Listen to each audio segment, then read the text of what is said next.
So today our presenter is ATM Nahid Hasan. I would like him to share his screen and present what he has done in this course. So basically, he analyzed a public dataset, RNA-Seq dataset, followed the instruction, and completed the practical. And at the end of the practical, we expect that he has achieved the proficiency in RNA-Seq data analysis. And this is a kind of demonstration as a presentation that he has achieved that proficiency. So I welcome ATM Nahid Hasan to present his finding from analyzing the data. Hello, everyone. My name is ATM Nahid Hasan. I hate to say my full name, but I had to say it today. So I have completed my master's in biotechnology at the University of Galway. And when I was in my country, I completed my graduation in microbiology at Stanford University. Right now, I'm working as an exam invigilator at the University of Galway. So today, I'm here to present practical RNA sequencing data analysis training with a published RNA-Seq data set. So I investigated this research paper, ubiquitous overexpression GLI3R, which suppresses core hedgehog signaling targets. So for those of you who don't know hedgehog signaling, so it is a pathway for cell signaling, which is responsible for cell maintenance, repair, and embryonic development. So this is the experimental design and strategy the researcher used. So they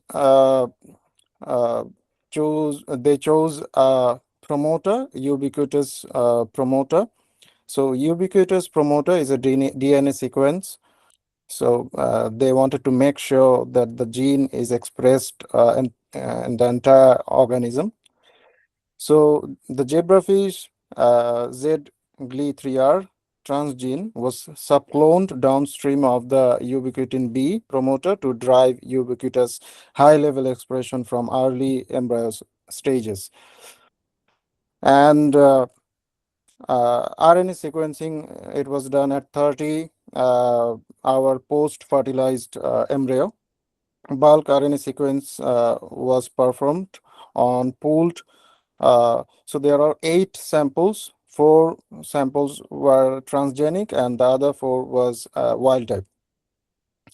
And the researchers, they used chromosomal control as well. We know that chromosomes and locations of chromosome DNA copies and the characteristics of chromosome chromatin, they can influence the expression of RNA. So that's why the researchers, they used chromosomal control to account for potential genetic context effects of transgene insertion. Researchers analyzed chromosomal location, identifying significant genes enrichment on chromosome 4. So what they found? So ubiquitous expression of GLI3R resulted in 888 significantly upregulated and 1018 downregulated genes at a false discovery threshold. And p-adjusted value was less than 0.05. So what we found in the research paper that we know that hedgehog signaling, it is a very important signaling pathway, and because of that, the transgenic embryos, they showed distinct characteristics. The transgene caused severe gross morphological defects, including ventral tail curvature, and so there was difference, clear difference between the transgenic and the wild type samples. So this is the central dogma of biology. We all know. We know that from DNA we get RNA, and from RNA we get protein. So the process in which RNA is produced from DNA, it is called transcription, and in translation we get protein. So protein, at the end of the process, protein takes part in chemical reactions. They make components in cell, they make organelles in a cell. So the most important thing, we can focus on protein. And what I was thinking, a question came to my mind, that why don't we analyze proteins? Because at the end of the process, proteins take part. So the answer is, this is not practically possible, because we know that hundreds of thousands, millions of proteins are being produced, and it is not practically possible for us to analyze each and every proteins at the same time. So that's why we go for DNA or RNA sequencing. So there is another question. There was another question came to my mind. Then why don't we use microarray? So microarray is a technique. I would say it is an old technique compared to RNA sequencing. It is a laboratory tool used to test thousands of genes, DNA sequences, or proteins at the same time. So why don't we use microarray? And the answer is, there are disadvantages. For microarray, we need probes, and probes must be designed ahead of time, and similar RNA sequences can stick to the wrong probes, and it misses unknown genes, rare mutations, and new splice variants. So these are the disadvantages, what we don't want. So that's why we go for next generation sequencing or RNA sequencing, which is more advanced compared to microarray. So there are different types of NGS, next generation sequencing. What we are focusing on, Illumina. So it is a company based in the US, and they do sequencing. So there are steps. I have mentioned 4 steps just to uh, uh, make you understand more clearly.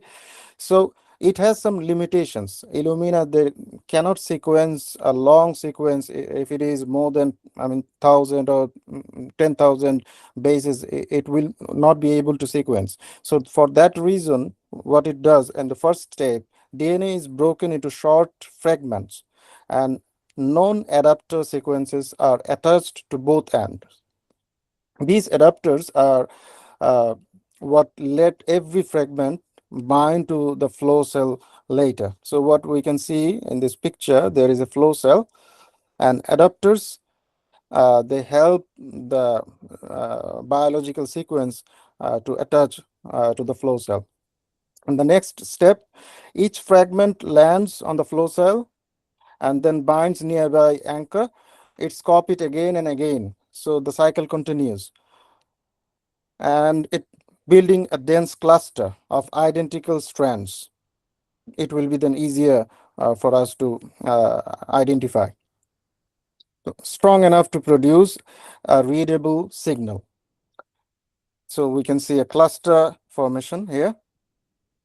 So the third step, so all 4 bases flow in together, each carrying a distinct color and a temporary stop tag.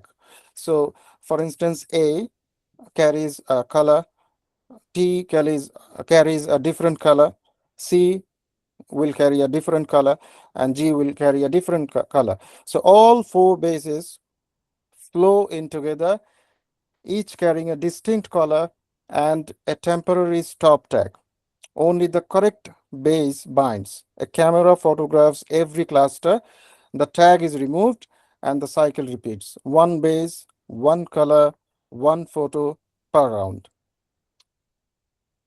And at last, the software reads the color sequence at every cluster to reconstruct each short read, then lines millions of reads up against a reference genome to assemble the full picture. So this was about the Illumina sequencing, the steps. So why do we do this? What are our objectives? What next? So our objectives, we have some clear objectives. The first of all, which genes do these reads belong to? How many reads align to a specific gene? Do different sample groups express genes differently? These are our questions, and we want to find the answers. For these, we have to follow a process, and this is a flow chart we can see. So these are the steps we can analyze by following these steps. The first step, we after sequencing, we get raw data, and what we have to do, we have to check the quality of this raw data, um, and we can use some software. We used Falco on Galaxy, and then if we find any problems or any errors or whatever in the data, we can clean the data. We found some problems with the adapter. There was adapter contamination, and we can clean that raw data. After that, we will check the quality of that data. So we are checking the quality of data uh, 2 times, when we get the data after sequencing raw data, and then after cleaning the raw data, we will check it again. And the next step, alignment. We can use several softwares to do that. We used RNA star on Galaxy. And then strandedness. So strandedness, it means whether we preserve the orientation of RNA in library preparation. So it strandedness, and then count rates. I will explain those steps later. And the final steps are uh, differential gene expression analysis and further analysis. So the first step, data collection, what we did, how we collected the data. Raw RNA sequencing data was imported from SRA into Galaxy. So this is a screenshot I took. So SRR accession number, and we can collect this number from the research paper. Moving on to the next slide. And after doing this, we can assess the raw data quality I mentioned earlier. So before doing that, prefix were added to the raw data, and we can do that by using a software on Galaxy, and then we can assess the quality of raw data using Falco. So there are some metrics which can be checked, such as per base sequence quality, per sequence quality scores, adapter content, and we focused on that. We focused on adapter content to evaluate raw sequencing data quality. And we found some problems there, and then we tried to clean that raw data. So raw data, RNA sequencing data, was cleaned by removing adapter sequences and filtering out very short reads. So for this, we use Cutadapt. Cutadapt was used to remove the adapter content. So this is a comparison. We can see before and after using the Cutadapt, and we can clearly see the graph that across the sample there was adapter contamination. So there was above 10% adapter content across the samples. So we wanted to get rid of that. So after using Cutadapt, so we can see the adapter content. It was below 1% or nearly zero, which is acceptable.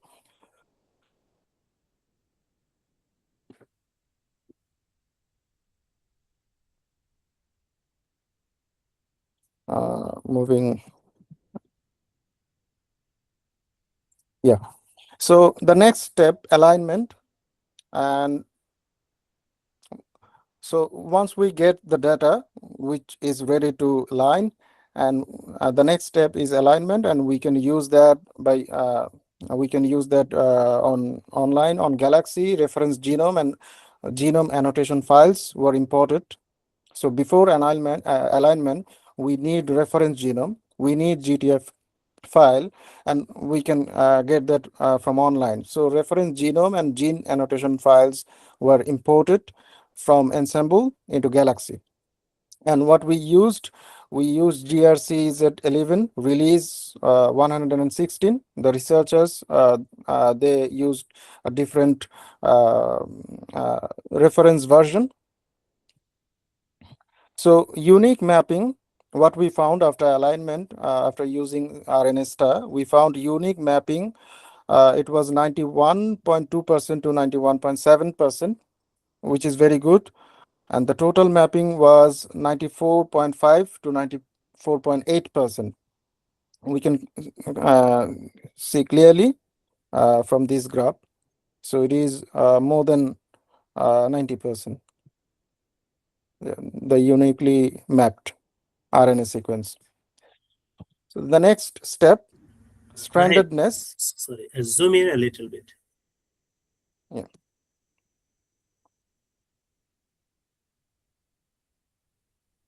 So the next step, strandedness.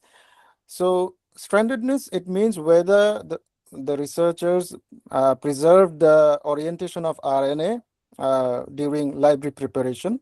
So what we can see from these graphs, we have three graphs. The first one is stranded, and we can clearly see the mapping, the unique mapping. Yes, so it is more than 80%, and it is unstranded. Yes, so when it was unstranded, the mapping, it was clearly more than 80%. And the other modes, if we go to the other modes, it was nearly 40, more than 40%. Yes, and the last one is, it is also 40%. So from there, from here, we can clearly conclude that we should go for unstranded for the next step. So unstranded counting assigned it nearly 80%, which is more reads to genes than other modes. So this is a PCA plot, principal component analysis of transgenic versus wild type samples. So we can see a clear difference between the two types of samples. So, and we can also see that no sample crosses into the opposite groups. And we can conclude that the biological variance is responsible for this. And the biological variance, we all know that what we introduced in the first place, it was GLI3R. So the overexpression of GLI3R is responsible and can only be responsible for this. So from PCA plot, we can conclude that biological variance is responsible for this, and there is a clear difference between the two types of samples.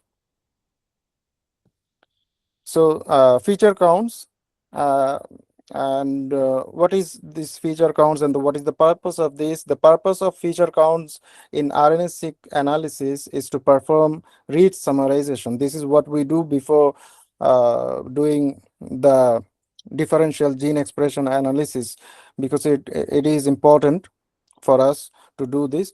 So it is important for differential gene expression analysis. So how many sequenced RNA reads map to specific genome features such as genes or exomes. So using alignment files, be BAM or SAM files and GTF, so we can find this. And this creates a count matrix which is needed for differential expression analysis. And for this, we used a software on Galaxy. Feature count software was used.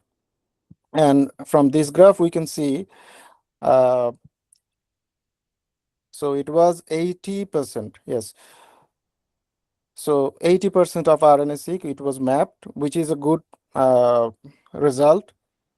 So we can go for the next step.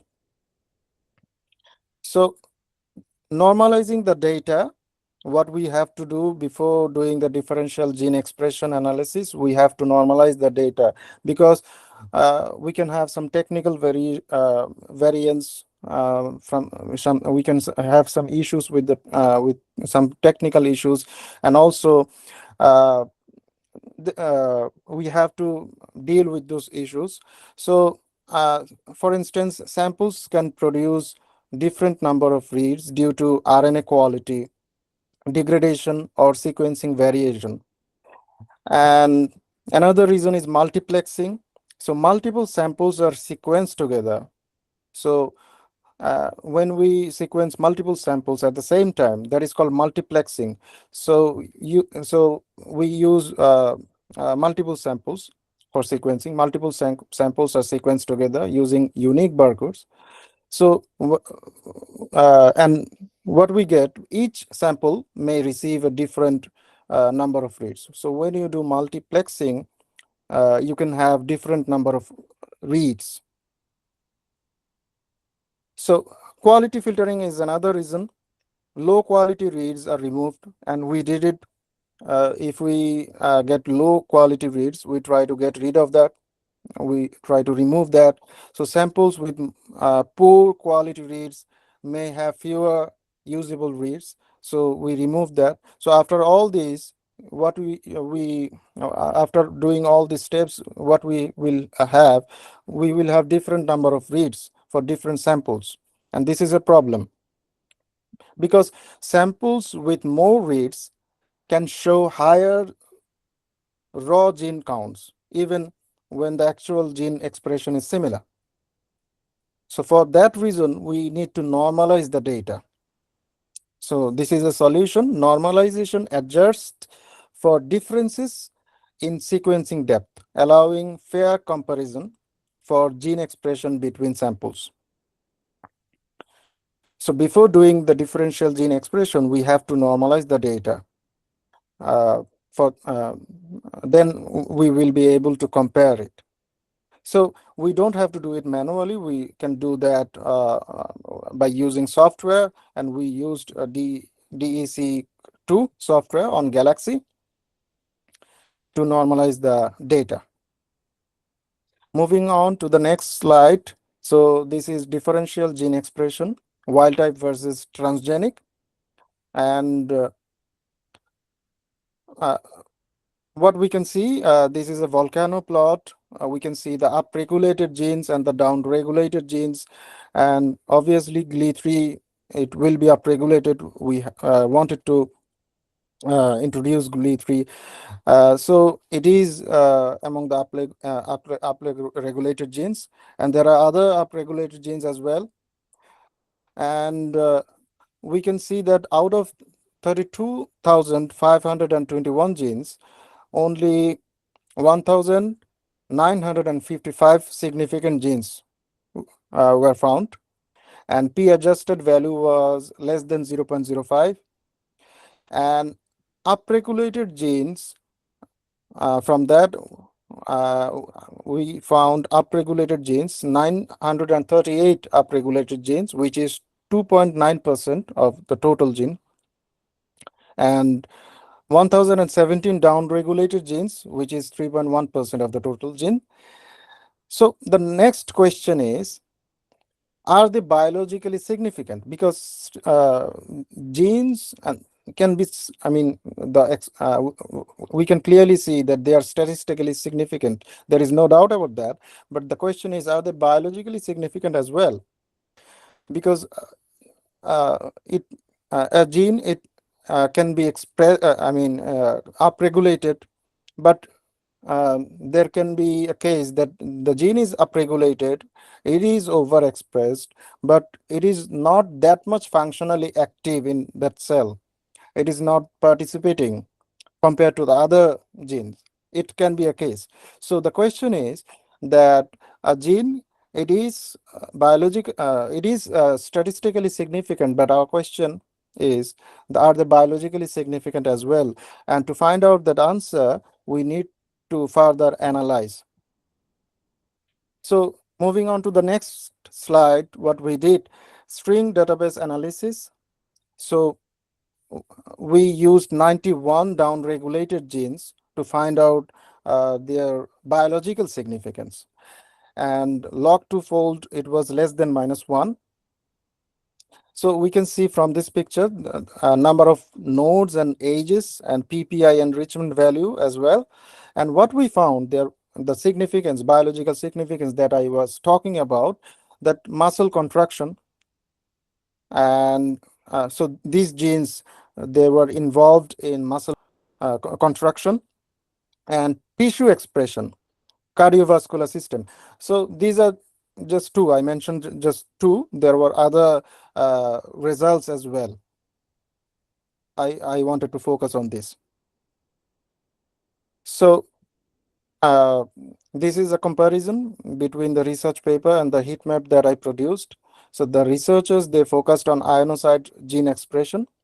So from this, we can see that clear difference between the wild type and the transgenic samples. So this is a screenshot from the research paper. You can see that FOXY3A gene, so it is downregulated in transgenic sample. The FOXY3B, it is the same. And the other genes, uh, so the case for the other genes, it is the same. So all of the genes across the samples, so they are downregulated in transgenic samples. So we wanted to compare, and for that I produced a heat map, and I produced that heat map online. So you can see this heat map, from 0 to upwards, it represents positive, so up regulation. The and from 0 to downwards, the negative, it represents down regulations. So the transgenic samples are put together and the wild types are put together. We can see the clear difference between them. And GLE3, it is overexpressed. There is a upregulation of GLE3 in transgenic samples. And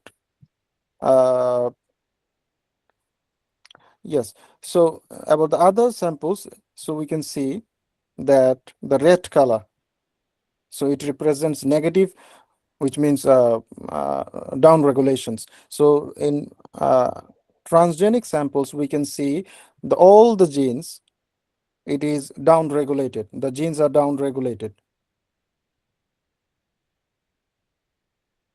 So moving on to the next slide. So over representation analysis of down regulated differentially expressed genes. So it is a statistical method which is used to determine whether a specific set of biological functions, pathways, uh, gene ontology terms are enriched among a group of differentially expressed genes more than you would expect by chance. So this is a graph we can see. So cardiac muscle contraction, but blood circulation, so and muscle cell differentiation. So we can see clearly from here that cardiac muscle contraction. So there are 47 genes which are responsible for cardiac muscle contraction. And among those 47, we found 7 genes, they were downregulated. So the expected value was 0.18246, but we found that 7 genes compared to 0.18247, it is much higher. So which is statistically significant, obviously. So the enrichment ratio for cardiac muscle contraction, it was 38.364. And to produce this, we used the Gestalt website to produce this. So from this, we can conclude that in transgenic samples, when when GLI3 are overexpressed, when it is overexpressed, it will have an impact on cardiac muscle contraction. We can conclude this.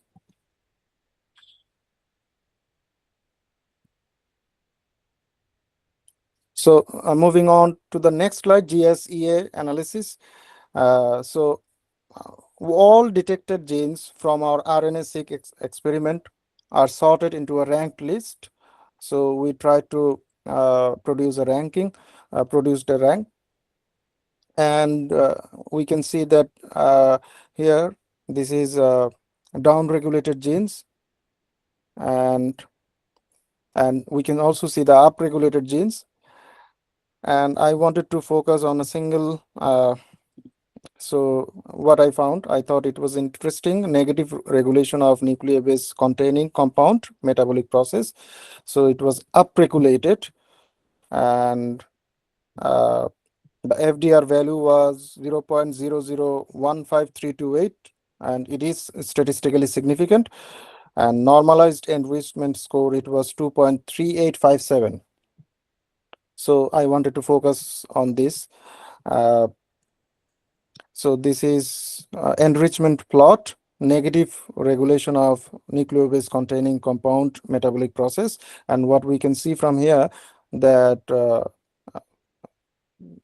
I would say most of the genes are upregulated here. And for that, we can get the enrichment score, normalized enrichment score. So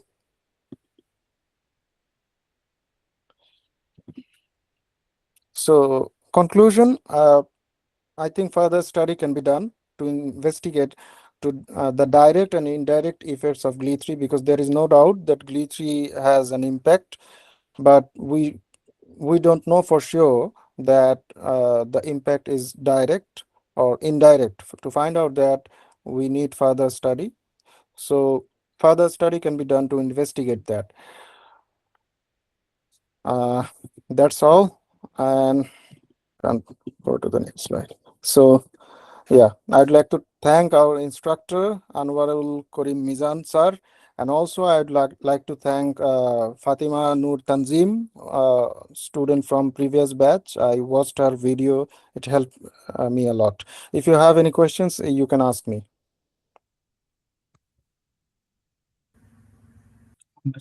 Great.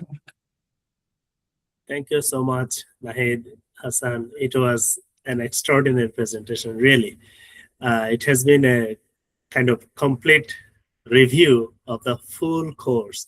And what I liked about your presentation is you just didn't uh,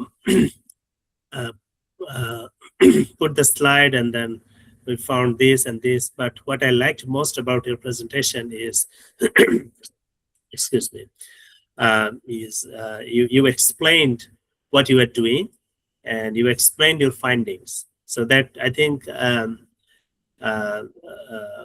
as an analyst, now I would say I can confidently call you as an analyst.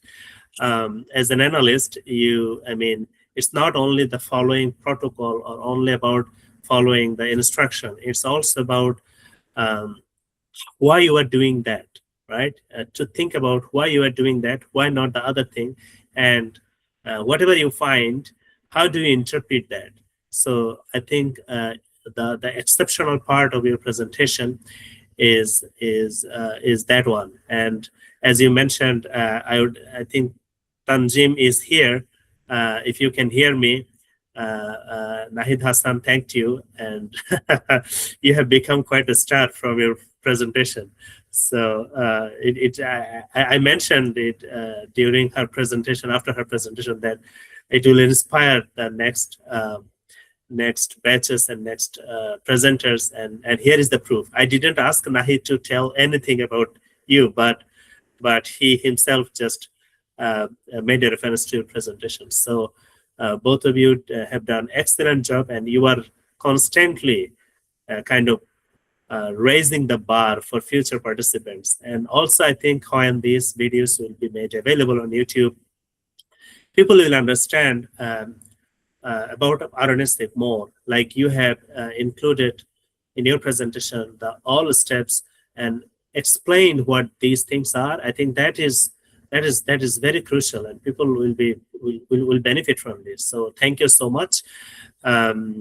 And I'm very happy and proud of you, and I'm so glad to have you in this batch. I'm really honored to have um, uh, participants like you. And this batch, I mean, this course is mainly for participants like you who are eager to learn. And I have been saying from the beginning, from the start of the course, that you are kind of every day you log into the Moodle, you go through the videos. I think you repeated. I mean, you watched it multiple times, I guess, right? So you revised it, and that is actually reflected on your presentation. The way you handled it and you put your time, I think you have got the reward. I hope that this has been helpful for you. So now I will open the floor for other participants to make any comment or question if they have any. You can ask the question in Bangla or English, whatever you feel comfortable with. Please go ahead, or I can go in them one by one. Maybe আপু দিলাফরোজ আপু, আপনি কিছু বলবেন? জি ভাইয়া, আমি বলতে চাই যে ভাইয়ার প্রেজেন্টেশন একদম মানে আউটস্ট্যান্ডিং হয়েছে, এবং লাস্ট ব্যাচ আর আমাদের রানিং ব্যাচের মধ্যে এটাই বেস্ট আমার মনে হয়েছে।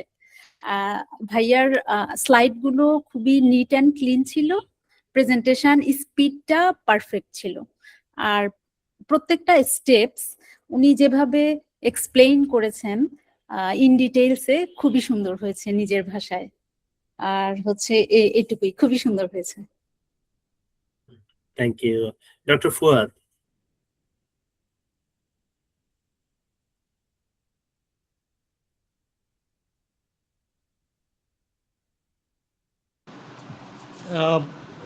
থ্যাংক ইউ মিস্টার নাহিদ ভাই, আসলে ভালো প্রেজেন্টেশন করেছেন, বাট একটা প্রেজেন্টেশনে এত ডিটেলস থাকার দরকার আছে কি না এটাও একটু রিথিঙ্কের ব্যাপার আছে আর কি।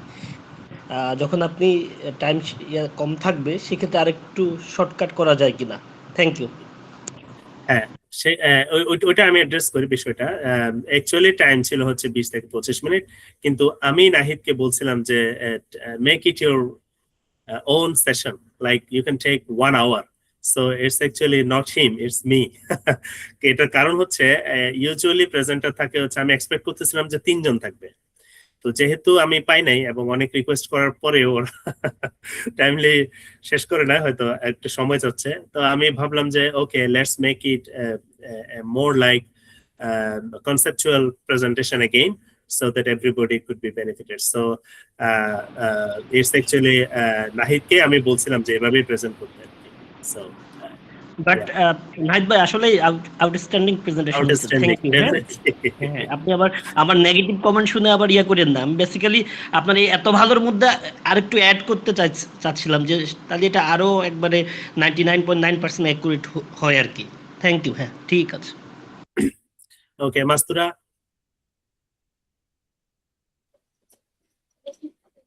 ইমপ্রেসিভ, খুব সুন্দর হয়েছে।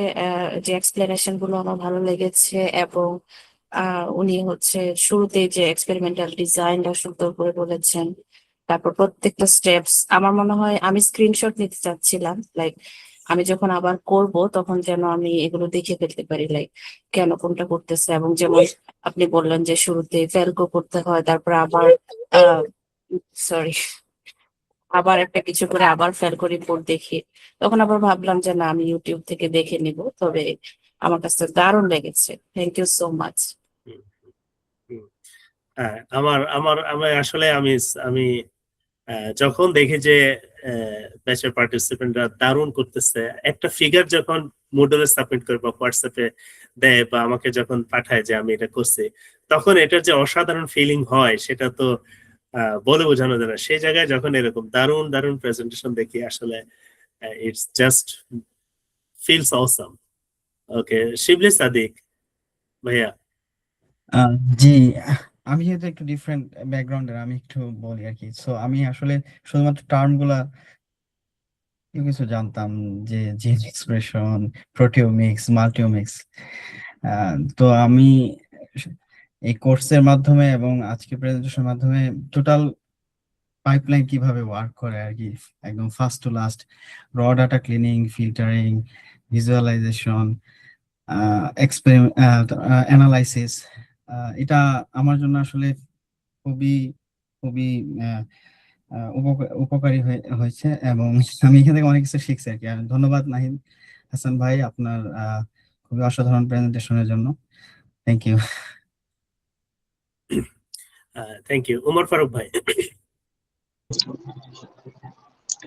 আমি নাহিদ ভাইকে থ্যাংক ইউ দিতে চাই, কারণ আসলে উনি একমাত্র প্রেজেন্টার ছিল আজকে আমাদের ব্যাচ টু এর। আহ, যদিও আমি নিজেও প্রেজেন্টার ছিলাম, কিন্তু আজকে করতে পারতেছি না, নেক্সট প্রেজেন্টেশন মানে দিব নেক্সট নেক্সট ডেতে। তো আমার মনে হয় যে ডক্টর মিজান ভাইয়া যে ডেডিকেশন দিয়ে আমাদেরকে মানে আহ, এই কোর্সটা নিলেন, তো ওইটার হচ্ছে একটা পিওর জাস্টিস হয়েছে নাহিদ ভাইয়ার এই প্রেজেন্টেশনের মাধ্যমে। এবং আমাদের জন্য এটা একটু প্রেশার হয়ে গেছে যে এই স্ট্যান্ডার্ডে হচ্ছে আমরা করতে পারবো কিনা ইন ফিউচারে। নাহিদের ক্ষমা চাওয়া উচিত নাকি? আচ্ছা, thank you. Thank you. Doctor Zahir ভাই। এই প্রেজেন্টেশন খুব দারুণ ছিল, যদিও সব ক্রেডিট মোটামুটি বলতে গেলে আপনারই। না, না, ক্রেডিট ছাড়া তো আর আমরা আসলে এত দূর আসতে পারতাম না। প্রেজেন্টেশন খুব দারুণ। আমার মনে হয়েছে আমাদের টার্মিনোলজি গুলো আরেকটু কেয়ারফুলি ইউজ করতে হবে, যেটা সাইন্টিফিক্যালি। কিন্তু আমার মনে হয় এই লেভেল থেকে আমরা যখন শুরু করছি, এটা আসলে অনেক, যদি আমরা স্ট্যান্ডার্ড ধরি 10/10, মানে 10/8 যদি ধরে, এটা 10/10 হয়েছে। থ্যাংক ইউ নাহিদ ভাই। থ্যাংক ইউ নাহিদ ভাই। মেজর আকিব।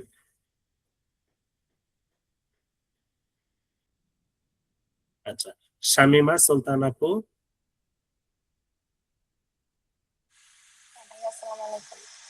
প্রেজেন্টেশন খুবই দারুণ হয়েছে। তো এটা আসলে মানে নিজাম ভাইয়েরও অনেক ক্রেডিট আর নাহিদ ভাইয়েরও ক্রেডিট, এর জন্য দুজনকে থ্যাংক ইউ দিলাম। Thank you. তানজিম ফাতেমা, তুমি কি আছো? জি স্যার, আসসালামু আলাইকুম। তানজিম ফাতেমা হচ্ছে আমাদের প্রথম ব্যাচের পার্টিসিপেন্ট, যিনি বর্তমানে বলতে গেলে অনেকটা আইডল হিসেবে কাজ করতেছে। তার প্রেজেন্টেশন অনেকটা ইন্সপিরেশন হিসেবে কাজ করতেছে। তো তুমি যদি কিছু বলো, তোমারও তো নিজেরও এক্সপিরিয়েন্স আছে, তো তুমি আজকে প্রেজেন্টেশন শুনে তোমার অনুভূতি কি বা কমেন্ট কি? জি নাহিদ ভাই, আসসালামু আলাইকুম। First of all, congratulations on completing all the tasks, and the presentation was very good. আমি দুইটা পয়েন্ট বলতে চাই যেটা আমার খুব খুব ভালো লাগছে, সেটা হচ্ছে you didn't present as just a student who did the analysis. You presented the whole thing as a teacher. You did not jump into the analysis part straight away. You gave background on থেকে আমরা এসে কোথায় নামতেছি, কেন micro RNA, কেন RNA-Seq. It was so informative. And the other thing that I really loved was the screenshots that you added of each of the steps in each of the started যে প্ল্যাটফর্মে আপনি কাজ করছেন, ওগুলার screenshot দিচ্ছেন, একটু explanation দিচ্ছেন। I remember back in my undergrad, sir, like আমাদের প্র্যাকটিক্যাল ক্লাসেস এইভাবে আমার টিচার আমাদেরকে নোটস দিত।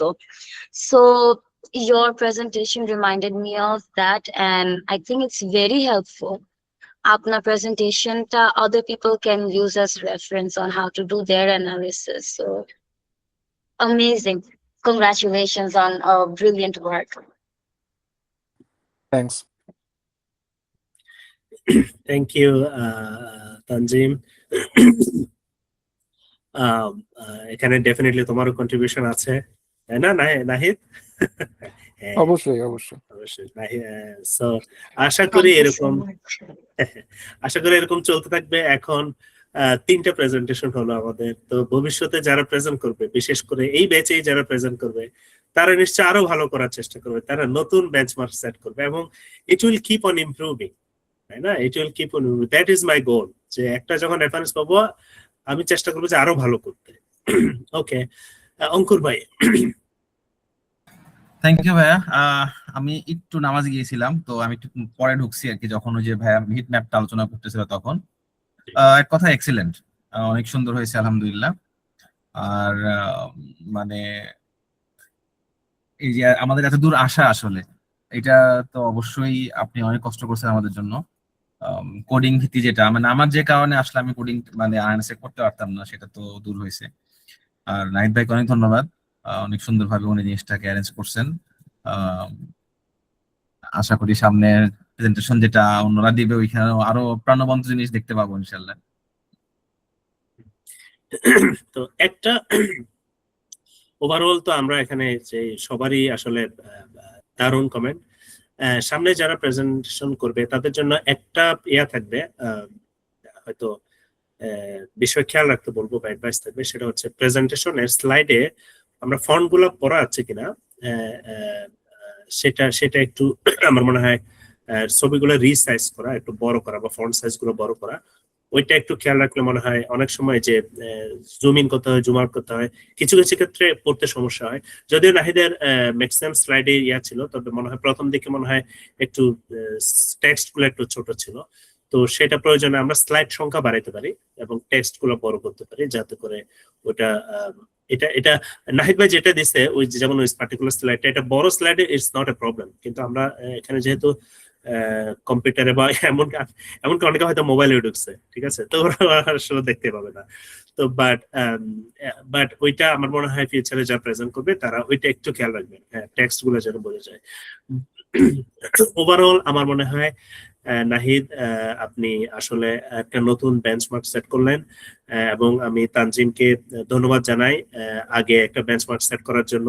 সেটার সাথে এইটা অ্যাড হলো যে মানে এক্সেলেন্ট প্রেজেন্টেশন আসতেছে, এবং এগুলো আসলে ইন্সপিরেশন হিসেবে কাজ করবে আমাদের ব্যাচমেট যারা এখনো আছে, যারা পিছিয়ে আছে বা যারা একটু একটু বিজি আছে, তাদেরকে পুশ করবে। এবং ভবিষ্যতে যারা আরো এই ফিল্ডে আগ্রহী হতে হয়, আপনারা নিজেরা অনেকে বললেন যে কোডিং ভীতির ব্যাপারটা, তো এইটা ছাড়াও যে এত সুন্দর অ্যানালাইসিস করা যায়, বোঝা যায়, সেটা প্রেজেন্ট করা যায়, এইটার প্রুফ যখন আমরা এভাবে রেডি করব, তখন আমাদের বাংলাদেশের আরো যারা এরকম যে লেভেলে হোক না কেন, আন্ডারগ্রেড থেকে শুরু করে প্রফেসর লেভেল পর্যন্ত ইন্সপায়ার্ড হবে